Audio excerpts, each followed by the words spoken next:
preparation for this build, we got everything tore apart, and big part of it's cleaning everything, right? So we're cleaning up all of our parts here, and we're trying to get everything all organized and stuff so that we can start reassembling everything. One of the things we did was we removed this baffle out of the valve cover, and you can see where the spot welds are there. That's what holds it on both sides. So you're just gonna get a chisel or something, and you're just gonna break those spot welds and pull that baffle out of there. And the reason for that is you're never gonna get the bottom side of that baffle clean, so I remove it so I can get all the gum and gunk cleaned out of there real good, and then I just sandblasted the inside only of the valve cover. I feel no reason to sandblast the outside. All the other parts here we're gonna clean up as well as we can, different methods for different parts.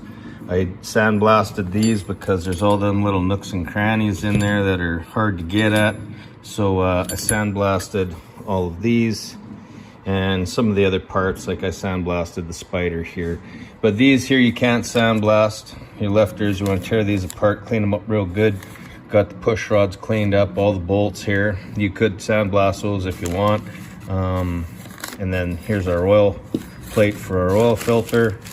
And these are the keepers for the lifters there. And some more bolts, head bolts and stuff. And then I got some springs, and I got some new valves. Still in the process of cleaning the parts and prepping all the parts. And this is our one cylinder head that I've done the majority of the work on. Cleaned it all up as best I could. When I disassembled it, I have this block that I made to keep all of the valves in order that go along with the head. Problem is, when I took them valves out, you can see that they're kind of all pitted. So that's why I bought new valves to install.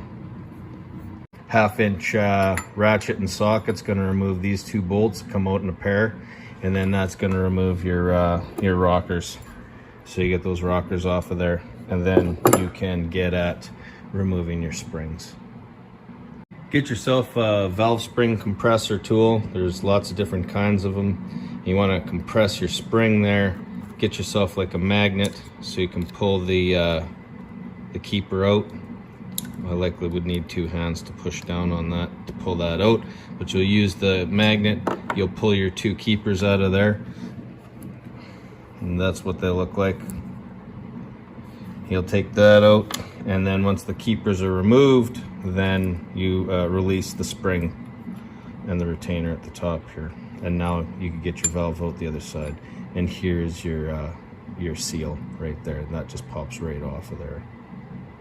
I also removed all of the heat shields out of all of for the spark plugs there, and they're gonna sometimes they're gonna be in there really hard, and you're probably gonna wreck them trying to pull them out. You can spray some penetrating oil in there. You can try and grab on this thing and tap it and twist it and try and get it out of there, but it's a 50-50. Half of them I got undamaged, the other half got destroyed while I was trying to remove them.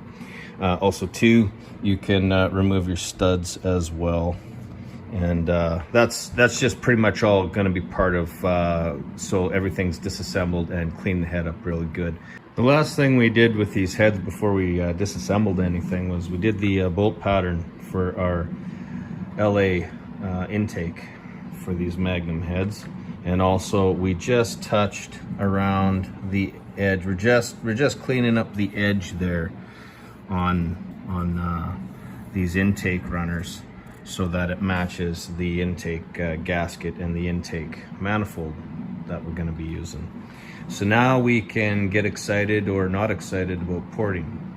The reason I say get excited or not excited about it is the problem is some people get really worried, really carried away with the porting. Now, I'm not a professional by any means. I'm just going by my experiences. And for me was with an LA engine years ago, I got this kit.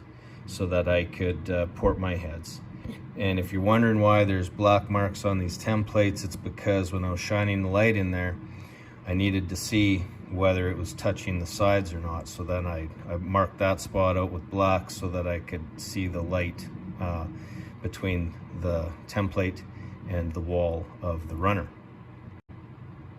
Now, in all honesty, when I use these templates, this took hours and hours and hours of porting, because you're taking out a minimal amount and then you're testing it with the template again and again and again until you achieve what the template is showing you. Now, to my knowledge, I don't know if there's templates available for the Magnum head, and maybe that's a good thing, because, you know, now I'm not going to get as excited about it. I'm just going to go in there. I'm just going to remove the material I feel that I need to remove to accomplish what I want, and nothing more than that. So I'm going to get in there with my my pencil grinder and my carbide tip, and I got a long shank on here so that it'll fit in there pretty much anywhere I need it to go. Now, we've already done these back before we disassembled the head, so I don't need to bother with this. This is done. And also too, I made sure that I cleaned up the head really well, and then get in there to do the porting and stuff. So I get in here and I'm taking a look, and really all I want to do is when I get my carbide bit in there, I just want to smooth this. I just want that nice and smooth and consistent. Really nothing more than that. And then just break off a little bit around the edges here. This is the exhaust, and it's going to be flowing. It's flowing that way, so that's why I want to kind of round out just the edges, nothing crazy, just to kind of, you know, so there's no sharp edges to catch the flow as it exits the head. Same thing with the intake here. I just want to round this out. I just want to get this rounded end bit, and I just want to be able to run that around and make it round and consistent. Really nothing more than that.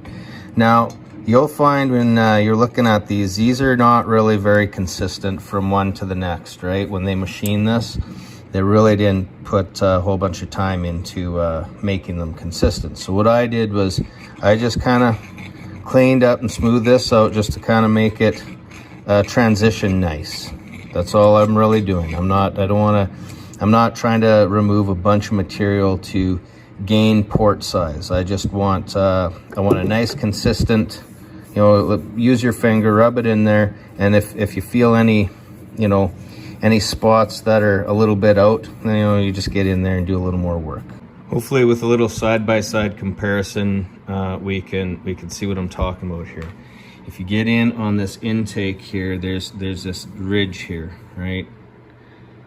So just that ridge, I'm just working that down, and trying also making this consistently round.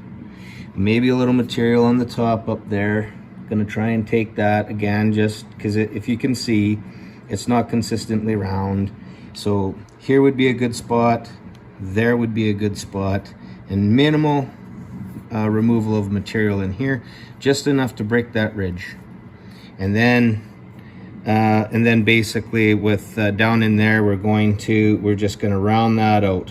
We're not removing a bunch of material, we're just rounding it out. And we got the same thing over here with the exhaust.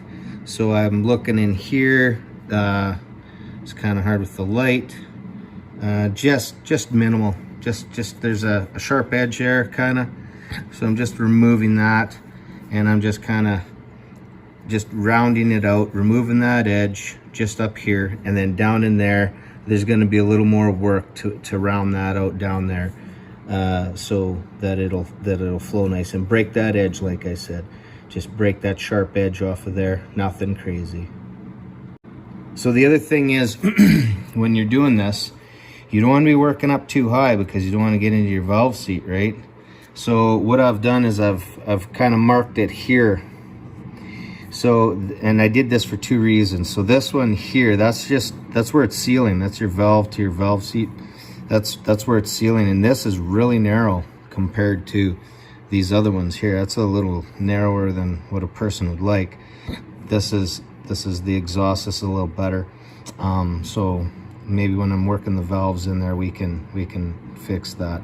But if you can see, my carbide tool only went to there, and I stayed away from that valve seat area. And you want to make sure that you do that. You don't want to accidentally hit that valve seal spot there. So these are the exhaust valves here, and when I removed the exhaust valves, I noticed that there was this pitting on the valve. So I can't repair that. So I ended up, I bought some new valves to install.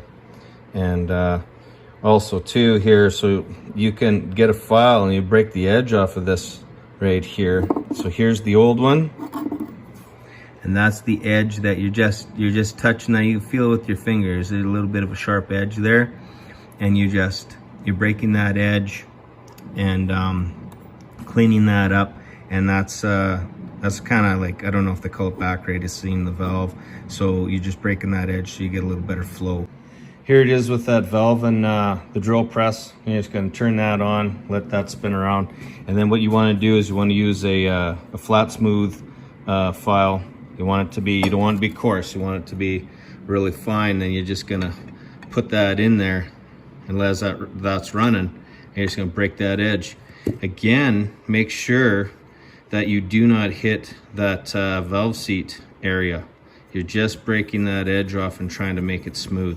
So there's really not a whole lot to be done here, other than, again, I want to make sure that this is a nice transition in the corners here, right?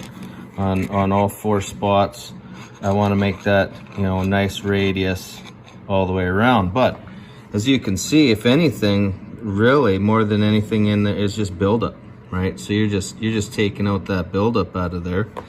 And, you know, maybe in this case here, you might be smoothing out like that ridge, but you know, you can see that it's actually really good. It's a good transition all the way around. Like, there's very minimal work that needs to be done on this end of the exhaust ports. So I hope that helps out. Like, I mean, you know, when you get into porting here and stuff like that, it's more transition flow rather than removing gobs of material to increase CFM, in my opinion, at home with what I'm doing here.